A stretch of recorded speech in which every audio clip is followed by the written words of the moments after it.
This is the Market Your Business Like a Pro podcast, episode 37.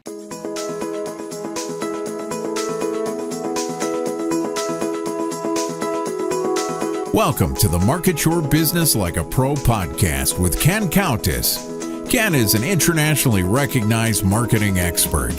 This podcast will give you tips on how to market your business more effectively than ever before to help you make more money, whether you're just starting out or have been in business for years. And now, here's Ken Countess. Hey, welcome to the Market Your Business Like a Pro podcast. I'm Ken Countess, and this time around, I'm just totally delighted. I have one of my heroes when it comes to content and email marketing. I'm talking today with Dave Charest. He is the Director of Content Marketing for Constant Contact. And regular listeners of this podcast, and I'm recording this in the very beginning of June of 2018. We've done, 35 or so podcasts. And, so often I talk about Constant Contact. I am just a total believer in email marketing as one of the most important tools you can use to grow your business, whether you're a small business, mid-size, big business, whatever. And I've had an association with Constant Contact, going back 10 years, first as a customer. I was working for a company that used Constant Contact.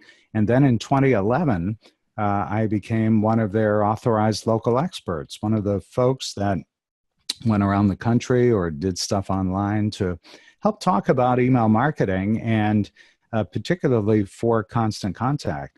And just coincidentally, Dave joined Constant Contact in 2011, and he's the Director of Content Marketing. He's been there a long time, great guy, and love having him on the show today. So, Dave, welcome to the Market Your Business Like a Pro podcast. Ken, thank you so much. You're much too kind with your hero content. I appreciate it, and I would add that you are my hero in all the work that you do to get the word out about email marketing and just help small businesses, do more business, and helping them out with all the work that you do. So thank you for that. It's a pleasure to be here today. So I'm honored to be a guest with you. Oh, great. No, it's like a mutual admiration society.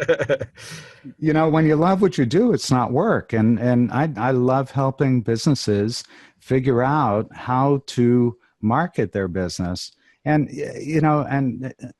I think about marketing today. I've been a marketer a long time. I mean, for anybody who has seen a recent photo of me or you've seen me in person, I now have a beard, and it's not the same color as my hair on top. It's very gray below. But, when I started, marketing was a really straightforward thing you did. You were printing stuff out. It was the old saying of you throw it against the wall and hope something will stick. And it's not that way anymore. It's so specialized. And so it's hard to be great at everything, but one of the most important elements today, and I think the pendulum has clearly swung in that direction, is on content. Yeah. And I know that's your passion. So that's why I'm delighted you're with me. So, Dave, why don't you tell our audience a little bit about you? Yeah, sure. So, as you mentioned, I'm a Director of Content Marketing at Constant Contact. Also overseeing some of the work we do with some other brands in terms of HostGator, Bluehost, and Domain.com, getting involved in those brands as well. And let's see how I got started in this mess. So let's see. I actually was in high school, really interested in marketing. And we used to have a marketing group there, and I used to compete nationally in marketing competitions, which was pretty fun and just something I was always kind of just naturally good at. And then I lived in New York for about 15 years. And while I was there, I was working for a small business. I was working for a small physical therapy office. And it was often the de facto guy that would help write things and do that communication type stuff with customers and patients that would come in, and clients, during my time there. But I had gotten to the point where I was like, I was doing insurance billing at the time. I had started at the front desk because I was going to school out there, and then ended up becoming the practice manager in terms of the billing manager is what I was, and was, submitting insurance claims, and not necessarily the path I had seen my world going. And it got to a point where I was like, what am I doing?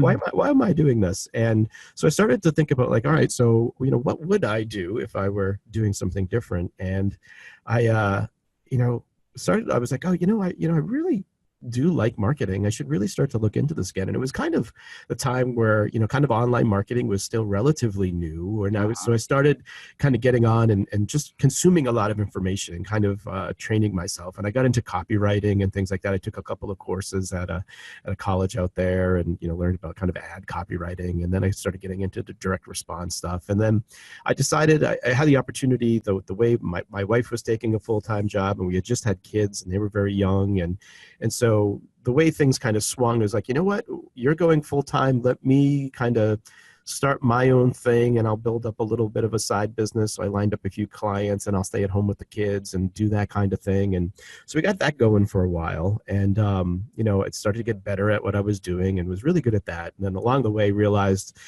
wow, I'm good at what I do, but I'm not so great at this running a business piece of this thing. And so pretty eye-opening, isn't it? Yeah, right. And so I have, utmost respect for yourself and other people that really are doing it, right? They're succeeding with it. And I was working with a lot of small businesses, and I've always found that, as you say, like, I'm passionate about helping them, see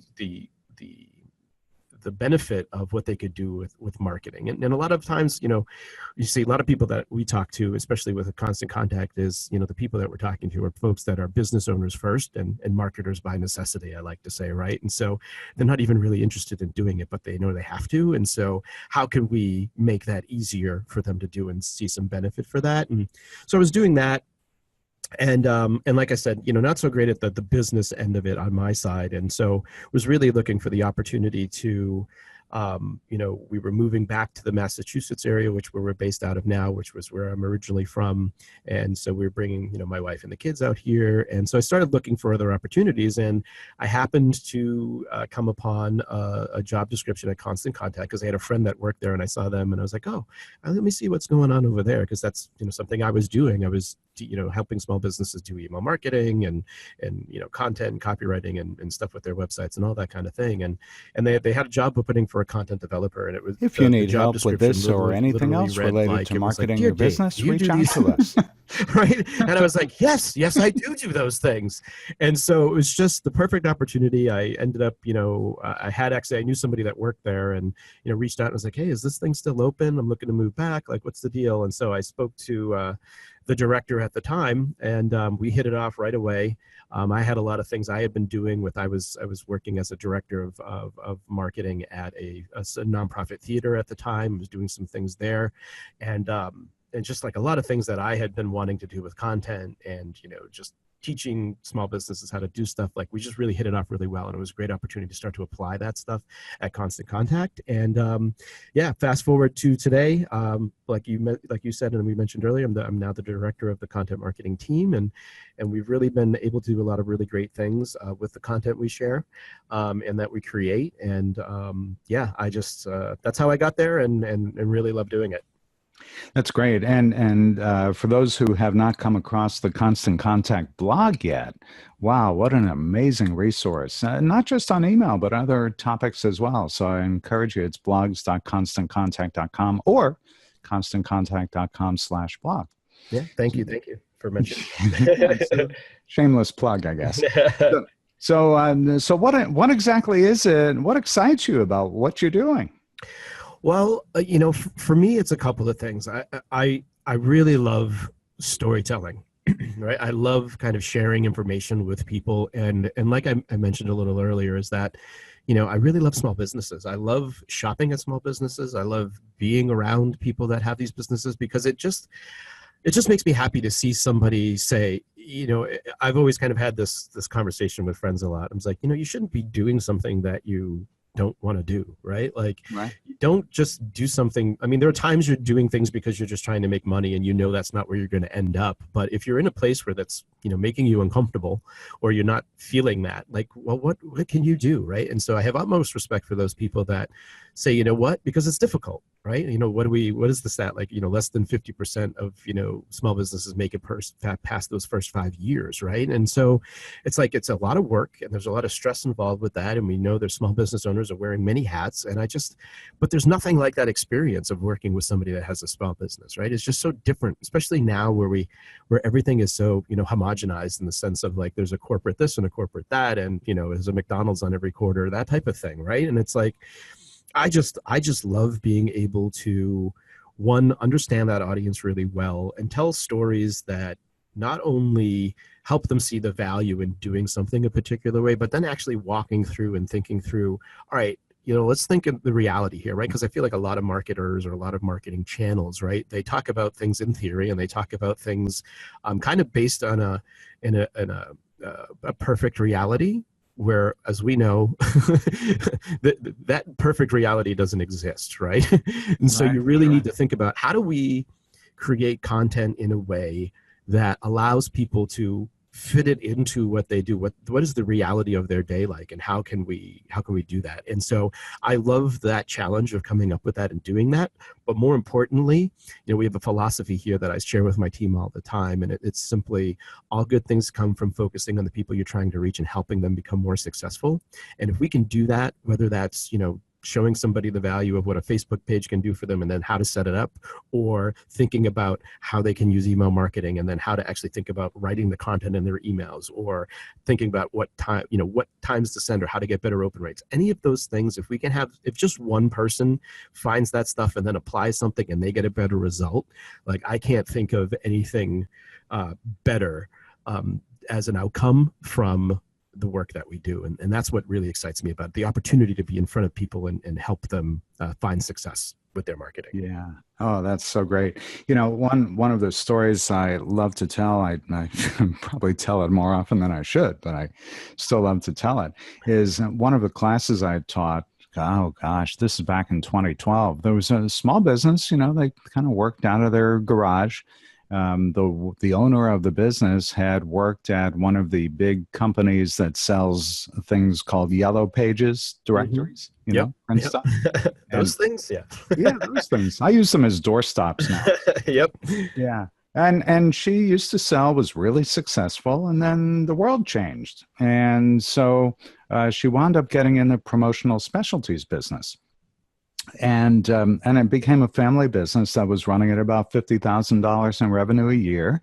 And they were not using anything other than a big company with a first letter G's AdWords, pay per click stuff. Yep. And wasn't getting any kind of a return on it. And so she was at an email marketing seminar, and I vividly remember it like it was yesterday. She came up to me afterward and said, I haven't tried using this email marketing thing. Can you help?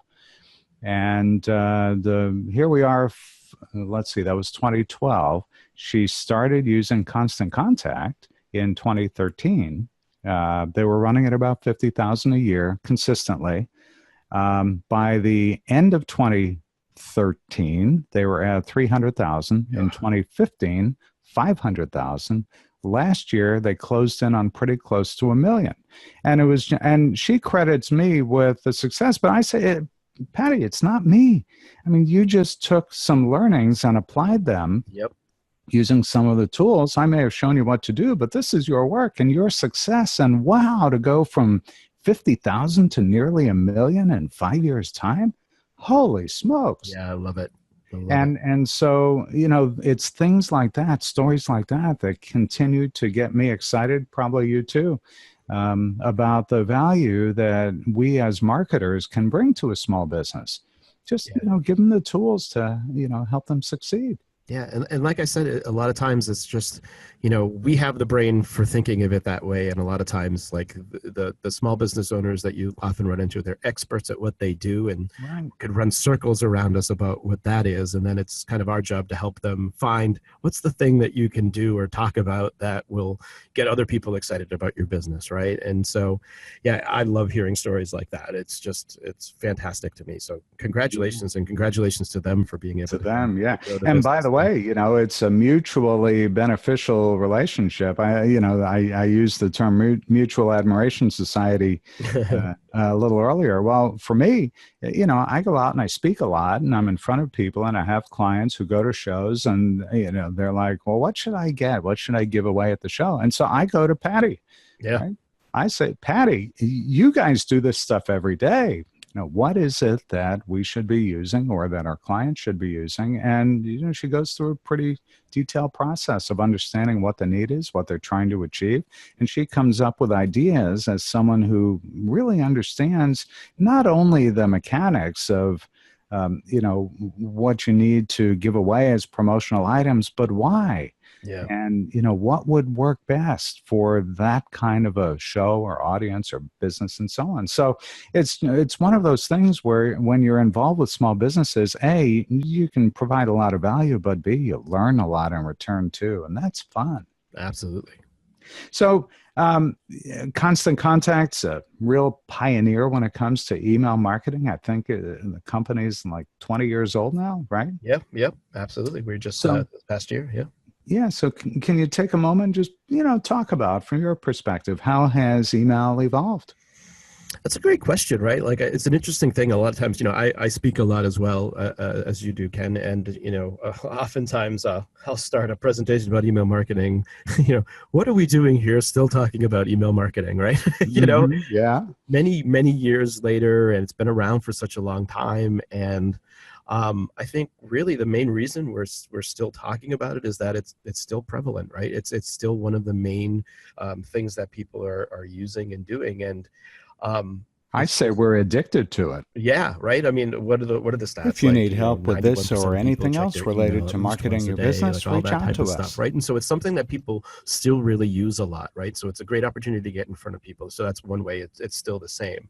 I think how it's evolved is it's become easier to use and a lot more powerful, just in the terms of, like, it allows you to kind of use data in a better way, and it also now has these automation tools involved with it that go beyond just kind of scheduling an email to send later. There's lots of things there that make it easier for people to kind of set up things and do business on autopilot, I like to say sometimes. So I think that's really interesting.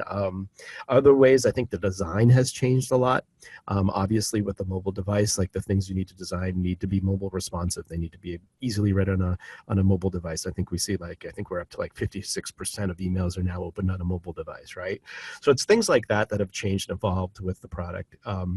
The other piece of it is that, just from a design perspective, right, it's kind of evolved from taking your paper newsletter and translating that into a digital form, right, and just giving that, like, people aren't sitting with email that maybe the way they used to back in the day, right? And I think the other piece of it is that there's just there's so much today. It's so prevalent in the sense of, like, everybody's using it, that you actually have to, the evolution has been, like, now you can't just send an email or just kind of send anything out to everybody and expect that to do something good for you, right? It will do something for you, but if you really want to see results, like, really, expectations are higher from people now because there's so much noise in the inbox, and that people really want to get information from you or get promotional emails from you, whatever it may be, in a way that's timely and relevant. Right. And so that means segmenting your list or making sure you're getting the right information to the right people, all of those things. And I think that's where it's really changed. It's less about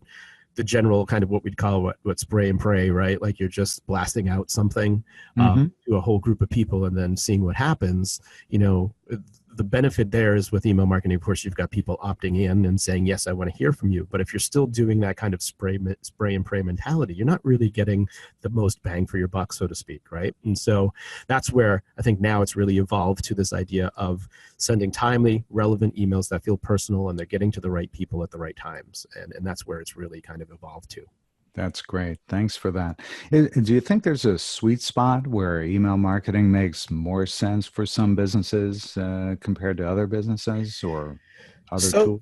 so that's an interesting question, right? Like I think, and I would, wonder what your thoughts are on this, right? But I think it's about changing that question a little bit, right? And so I feel like there's more of a sweet spot for each business rather than compared to other businesses, right? Or other industries and things like that. Because I think you could probably find a way to use email marketing for any type of business, but it's finding what does that mean for the particular way the business runs, right? So how could you use it as a tool to help you in that? And so I can't give you like a general thing other than it's like really digging in and understanding the business and how your business operates and works. And I'm sure you do this all the time, Ken, right? Is when you're working with clients and trying to figure out their business and finding the right ways for them to use it. But I think it really gets into that, understanding that, and then knowing, because like in some instances you may, we often talk about email marketing in the sense of, external and trying to bring in new customers or bring in new revenue and bring in new business.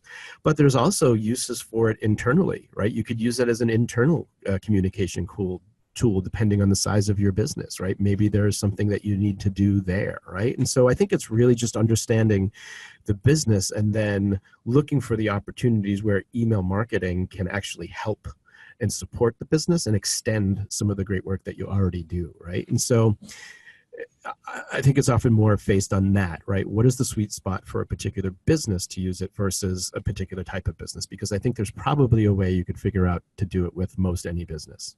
Yeah, I would agree with that. I was on a call yesterday. We were chatting a few minutes before we started recording this particular segment. I was on a call with a bunch of folks who are in the IT world. Mm-hmm. And so often they have been using tools like email marketing to sell. Yeah. And I suggested, maybe you have an existing base of raving fans, and the only thing they know you for is that you can install servers or set up an email account or something like that. So what if you think about it a little bit differently and think about some increased value that you might be able to provide to your existing client base? So cybersecurity is, identity theft, things like that. And so if you could use an email campaign to provide additional education to your existing client base, and you could extend that, to an internal campaign too. But if you use it in a way that enables you to show that you ultimately provide more value than just that hardware, you may find that people will want to do more business with you. Yeah, absolutely. I mean, I think that's the key word here is like, how do you provide value, right? Like people give you their email address, they're entrusting you with, allowing you what I would think is like a more private and sacred place, right? Their inbox, right? And so how do you make that a good decision for them, right? And so, yes, people do want promotions and discounts, things like that, but people also want to show support for your business, and they also want like exclusive content from you. And then it's like, how do you provide value in that? And one of the things that I mentioned, I had a stint as a marketing director for a nonprofit theater for a while, and I come from a theater background and lots of friends in the theater and lots of people doing projects and doing that type of stuff. And as I started kind of understanding email marketing a lot more, I was like, I was always upset with all these emails I would get from these people that were doing things, and even the companies themselves, right? When I was signed up to a bunch of lists, and I would just watch and see how they marketed to me, right? And I would always get a buy tickets, right? Mm-hmm. And so it's all you would ever hear from anybody. And it was just like the week before the show opens. And so one of the things that I had, discussed with the executive director at the time, I was like, there's really an opportunity to do something here, which I think, I called it the journey factor at the time, but this idea of kind of getting people excited about the upcoming production. So instead of asking people to buy tickets all the time, like we would start to ramp up, a couple of months before a production was about to open. And we would start with, sharing the things that kind of connected people to the theater in the first place, right? And talking about to the executive director, we would do an interview with her, and she would talk about, here's what we're doing as a full season, and here are all the cool things going on. And then we would get, more into it. We would talk to the artistic director, and we would say, all right, here's the reason why I chose this particular show that's coming up. And so we would actually end up emailing like once a week with like a new piece of thing that would get people and bring them along this journey of creating this show. And we have interviews with the actors, and we would have, get deep into the set design and do all of those things leading up to. There would be a secondary call to action in all those emails that were like, if you want to get your tickets, you can get them. But instead of just saying get tickets all the time, it was like, here's this cool thing that you should know. And here's this cool thing you'd be interested in. Here's this cool person working on the show. And so it really got people invested. And then when the show would open, then we would send that email that was like a standalone.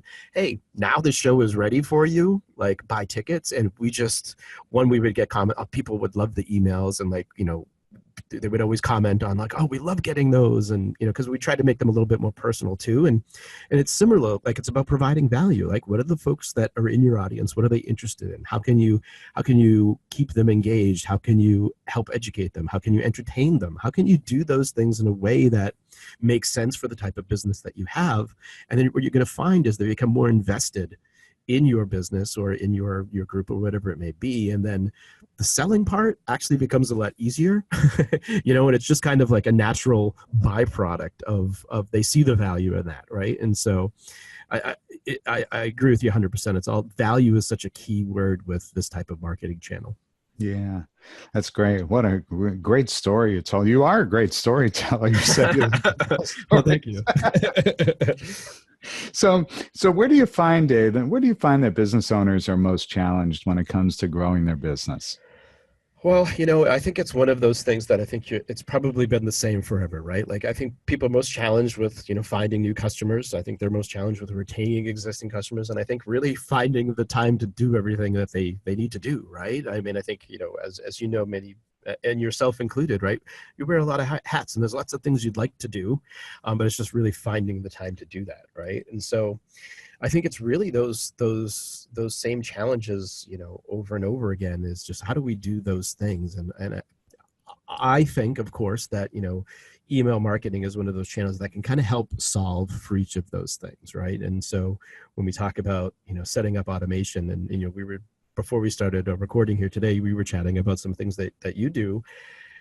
It's about kind of using, email as a prospecting tool and setting up kind of automations that allow you to kind of set something up once, and then it kind of works for you, right? And you're getting new people into your marketing system, so to speak, right? And introducing them to you and your business. And then it's, as you said with, the IT example that you gave, it's about, how do you reach out to your existing customers and let them know of the other ways that they can do business with you, right? Because a lot of times people don't know, right? And I remember a story we were talking about, I think it was a landscaping company, and they sold flowers. They actually sold like other things, and none of their customers knew that.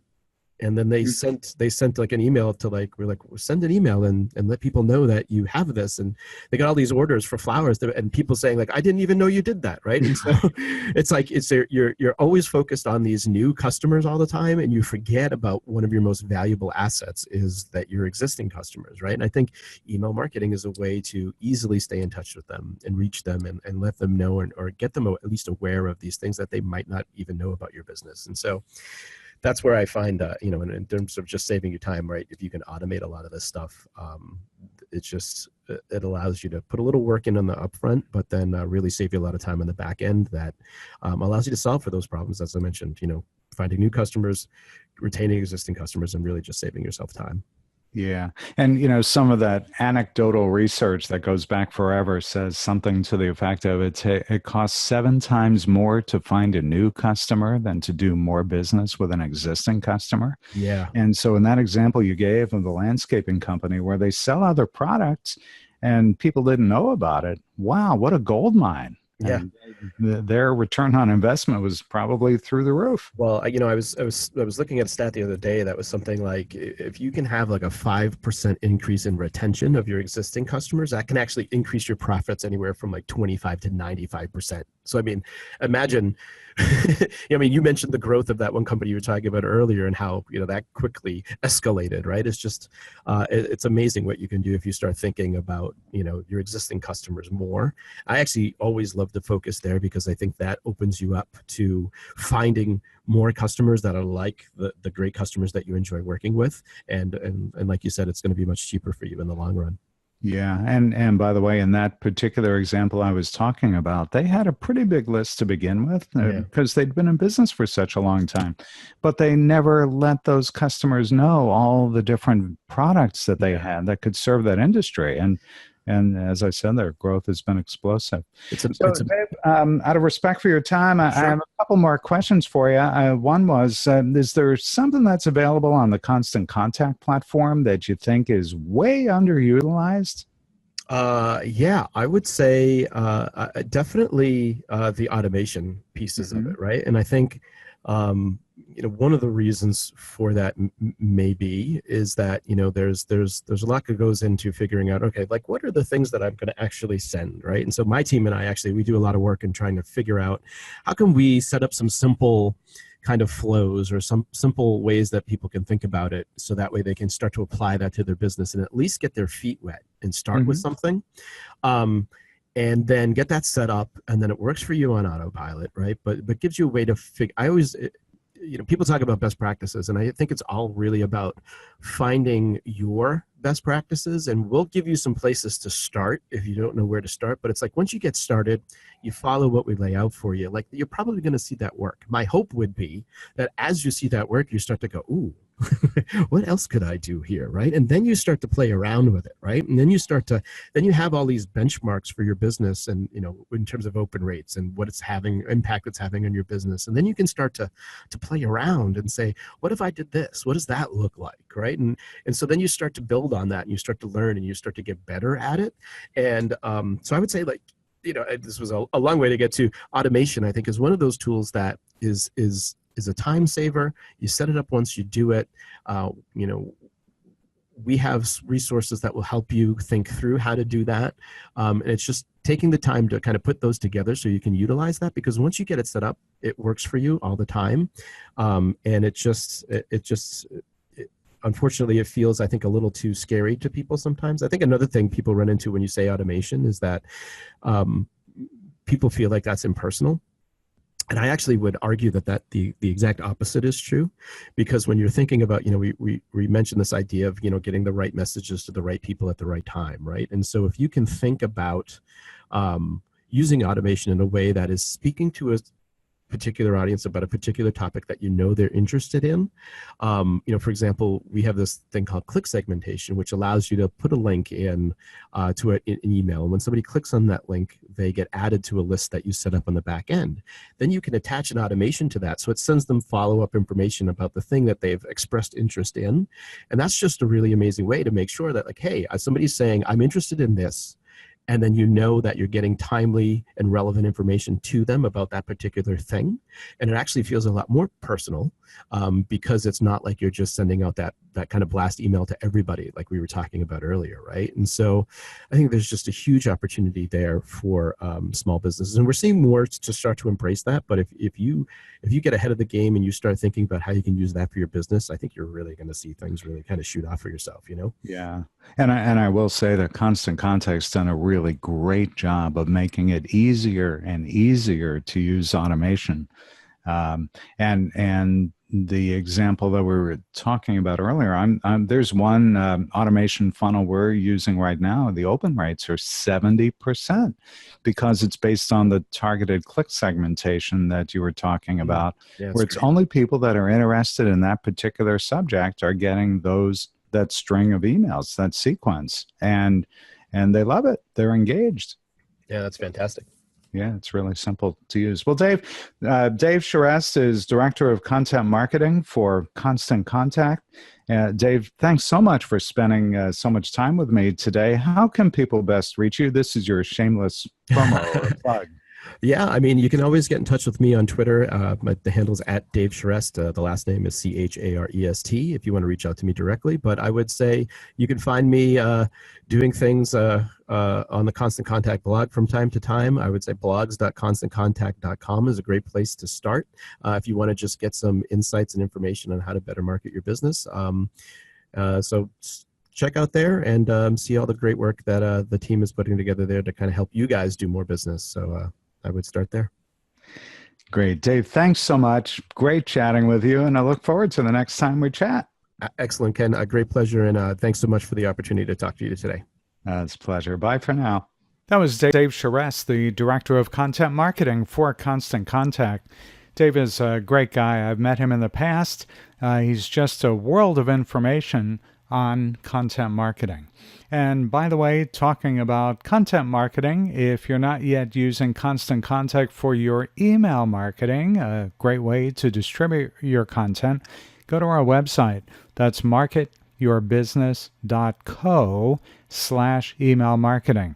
marketyourbusiness.co/email marketing. And there you'll find what we've got going. If you sign up for a free trial, we can actually get your email campaign going, and you'll see some other offers there as well. And don't forget to check out our brand new Email Marketing Online Academy. It's www.marketyourbusiness.co/email-academy. That's where you'll find out more. Check out all of our episodes of the Market Your Business Like a Pro podcast. It's on our website, marketyourbusiness.co. Look for the podcast tab, and there you'll find all previous episodes. And while you're on our website, don't forget to check out all the other resources and sign up for our weekly newsletter too.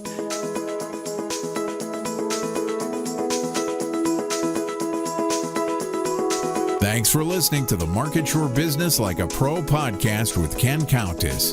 Be sure to visit marketyourbusiness.co to access show notes, discover our fantastic content, and sign up for our mailing list. Have questions? Send Ken an email. Ken@thecountessgroup.com. Ken@thecountessgroup.com or Twitter @CountessGroup. See you next time.